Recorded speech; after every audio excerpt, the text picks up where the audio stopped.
m'appelle François Singly et je suis chercheur au Centre de recherche sur les liens sociaux, le CERLIS. Il faudra quand même garder que le fait que c'est quand même que j'en ai été le directeur longtemps.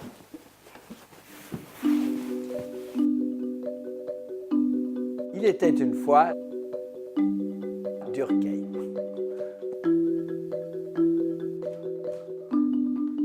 Donc il y a quelques années, le président de l'université a décidé, enfin les instances, que les élèves qui avaient passé leur doctorat seraient à l'année Durkheim.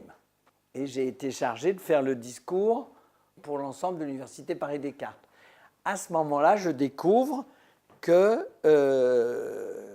honnêtement, chose que j'ignorais, je découvre que Durkheim a eu un buste fait par Landowski, qui est le sculpteur de la porte de la rue des Saints-Pères.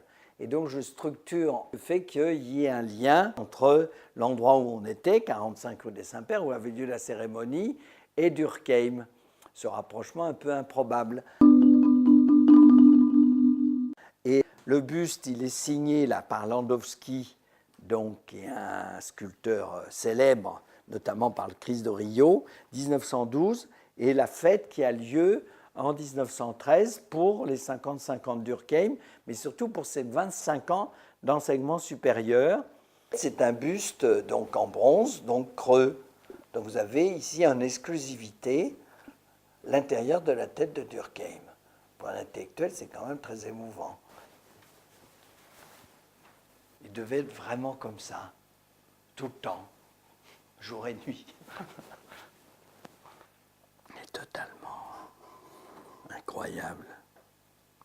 Il est sévère et manifestement, ses yeux un peu en creux fait aussi qu'il est visionnaire. Il dit le je est justement quelque chose qui renvoie à de l'égoïsme et il voudrait que notre réflexion, quand on se retourne sur soi-même, on redécouvre et on agisse en fonction de la raison et donc en référence à des principes, on va dire, universels.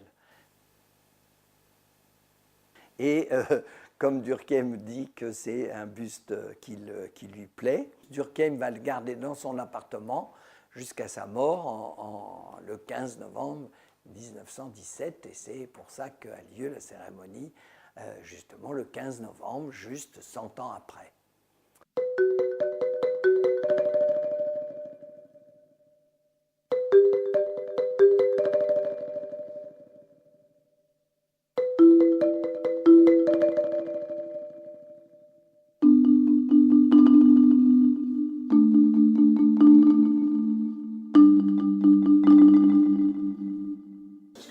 Un tout petit peu de silence, s'il vous plaît. Merci beaucoup. Donc là, nous avons l'occasion, plutôt rare, d'accomplir une de nos missions importantes à l'université, qui est celle de la diffusion de la culture, qui fait partie des missions comme la formation ou la recherche.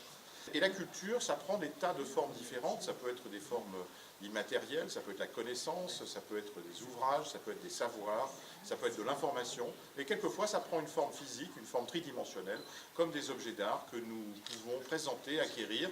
Et cette université a la chance d'avoir un patrimoine historique important. Et aujourd'hui, nous avons le plaisir et l'honneur d'élargir ce patrimoine, à la fois dans sa dimension artistique, mais aussi dans sa dimension culturelle et aussi dans sa dimension de l'image que nous voulons donner de ceux qui nous ont précédés dans la construction des savoirs, dans l'enseignement et dans la connaissance. Je suis très heureuse de voir que cette œuvre entre dans les collections patrimoniales de l'université où j'ai fait mes études, où j'ai eu M. Passeron comme assistant, c'était avant 68, c'est très vieux. Donc je suis extrêmement heureuse de participer à cette retrouvaille.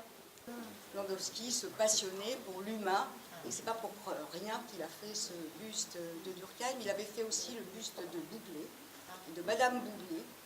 Et donc je voulais, mais vous l'avez dit, Monsieur le Président, vous inciter à voir les portes de cette faculté qui sont absolument admirables et qui font partie d'un ensemble que Landowski n'a jamais réalisé et qui était le temple de l'homme.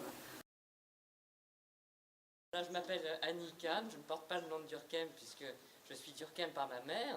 Donc disons que Émile Durkheim, qu'on appelle l'oncle Émile dans la famille, était l'oncle de mon grand-père Félix Durkheim. Il l'a élevé en grande partie puisque mon grand-père Félix était orphelin à l'âge de 6 ans. Et donc son oncle Émile a pris soin de lui et pris soin de ses études en particulier. Et donc c'était un peu effectivement c'est des retrouvailles que de le voir ici. Et donc on en est très content, et d'autant plus qu'en fait moi j'ignorais complètement l'existence de ce buste, donc on ne l'aurait jamais connu si la Sorbonne ne l'avait pas racheté. Donc c'est vraiment très très très sympathique de votre part de faire revenir Émile dans notre famille finalement, en plein cœur de Paris. Voilà.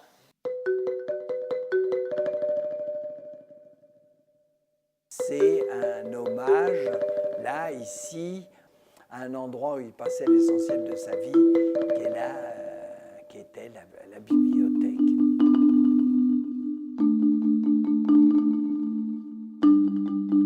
C'est aussi une manière de l'incarner, puisqu'une œuvre, ça s'incarne. La science, c'est une science abstraite, hein. C'est quand même, à un moment donné, un nom. Ça a été à l'époque Durkheim.